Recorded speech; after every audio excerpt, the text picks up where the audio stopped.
Professor Alan Chen of Denver University at the Sturm School of Law. Question I have for you is on University of Colorado's ethnic studies professor, Ward Churchill. Past year, he's made the case that the First Amendment and the Ninth Amendment can be juxtaposed, with the Ninth Amendment in certain cases overriding the First. Case in point, he argued that the First Amendment right to march in commemoration of Columbus Day is overridden by the Ninth Amendment right of Native Americans not to be subjected to celebrations of their ancestors' subjugation. Churchill evidently reads the Ninth Amendment as acknowledging that it doesn't merely give rights in addition to those enumerated, but that it may contradict and even override those that are enumerated. My question to you is the constitutional argument Churchill make a valid one, or can any argument from the Ninth Amendment for restrictions on free speech be made at all? It's a very interesting question. One of the problems in this whole area is, just as a basic problem, is that the Supreme Court has never actually created a template for how we should deal with issues where there are conflicting constitutional rights. It's sort of a balancing provision, and this is even if the rights are actually enumerated. So if the First and the 14th Amendments conflict, for example, free speech versus equality, is that something that, which one trumps? And there really is no constitutional answer to that question. The specific question that you ask about the Ninth Amendment is a more complicated one. First of all, the Ninth Amendment doesn't really create any rights. It simply says that the fact that the Constitution enumerates certain rights does not mean that others can't be reserved to the people. The problem with that Ninth Amendment argument has always been that it only gets you so far. Fine, there are certain rights reserved to the people under the Ninth Amendment.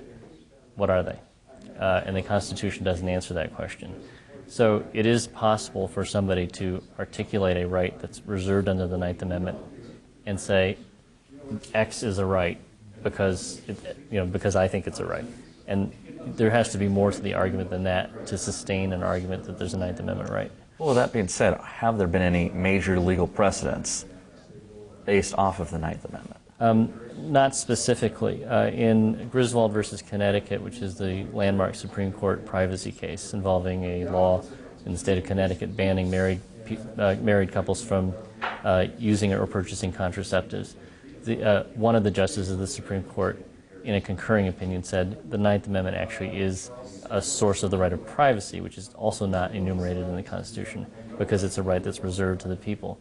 But then, in trying to defend why privacy, as opposed to any other right, is part of the Ninth Amendment, the court has had difficulty articulating, well, how do you make that next jump? Then my last question to that is that has the constitutional argument that Churchill has attempted to make, has it ever been made, either previously or currently, by any notable law academic or practitioner in any law publication or any record that would possibly give Churchill's argument weight? I've never seen this specific argument made. Okay, well, Professor Alan Chen, it's been a pleasure. Thank you. Is the constitutional argument Churchill offers, is it a valid one, or can any constitutional argument be made from the Ninth Amendment for restrictions on speech?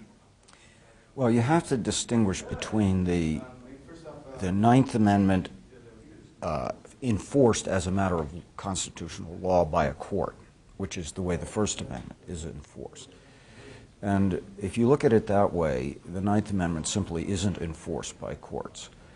And so there can't be a conflict, legally speaking, there can't be and as a practical matter too, there can't be a conflict between judicial enforcement of the First Amendment and enforcement of the Ninth Amendment, because there is no judicial enforcement of the Ninth Amendment, and the reason for that is that the Ninth Amendment has no content in itself. It simply says that rights that are enumerated don't disparage other rights that the people retain.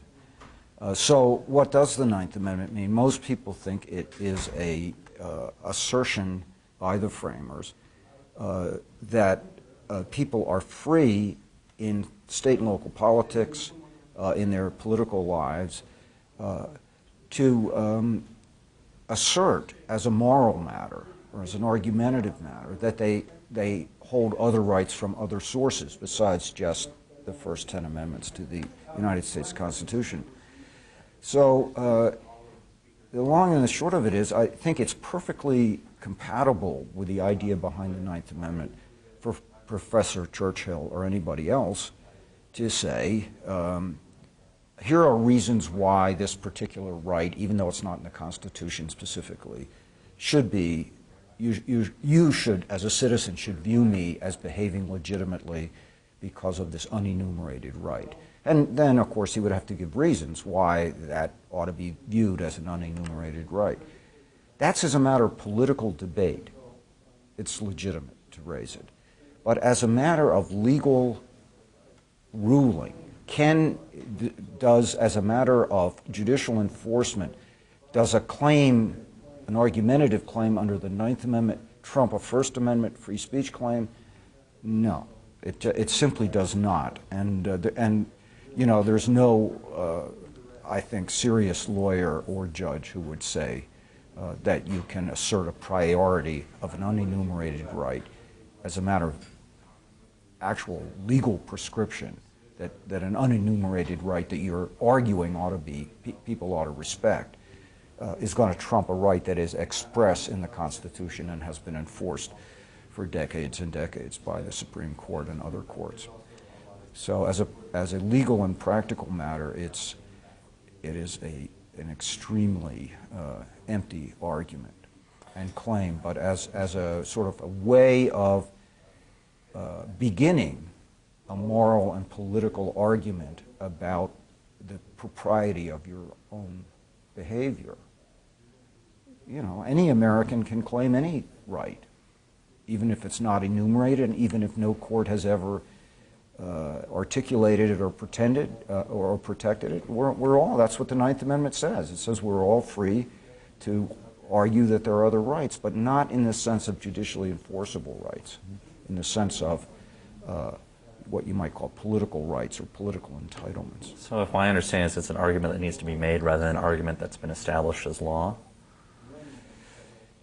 The argument that needs to be made, if he wants to make it, is he needs to explain why the public and political institutions and other citizens should count this particular unenumerated right, the right not to be offended or deeply offended by racial insults or whatever, as a, why they should respect that as a right. But the Ninth Amendment allows you to assert in political debate that you have a right, in political debate. But that doesn't mean you can assert the same thing when a court is enforcing, or when the other institutions of government are enforcing an enumerated right, because you're no longer in the realm of political debate then. You're in the realm of legal prescriptions. And so the Ninth Amendment, in short, as a matter of effective law enforcement, actual legal protections that institutions of government are going to respect in operation, the Ninth Amendment claims do not trump First Amendment claims. And my last argument on that basis is, has the political debate ever been advanced outside of just Churchill himself by, let's say, either a notable law academic, a practitioner, any law publication or record? Since we don't have necessarily the legal precedent, has there been any argument made by anybody in the field under of law the Ninth Amendment that would match Churchill's own argument? There may have been. I'm not aware of it. I'm not aware of any argument of precisely that kind, particularly an argument that it trumps the First Amendment. There are versions of Catherine McKinnon's arguments that are somewhat similar, although she doesn't couch it as a Ninth Amendment right to be free from sexual subjugation and insult. But that's the closest I can think of. She just says we ought to understand the First Amendment as being limited by the need to protect women. So no, the particular formulation that apparently he's using, I can't say I've seen it anywhere. Well, I'll just try to ask him again, hopefully get an answer this time. Well, thank you very much, Bob. It's a pleasure.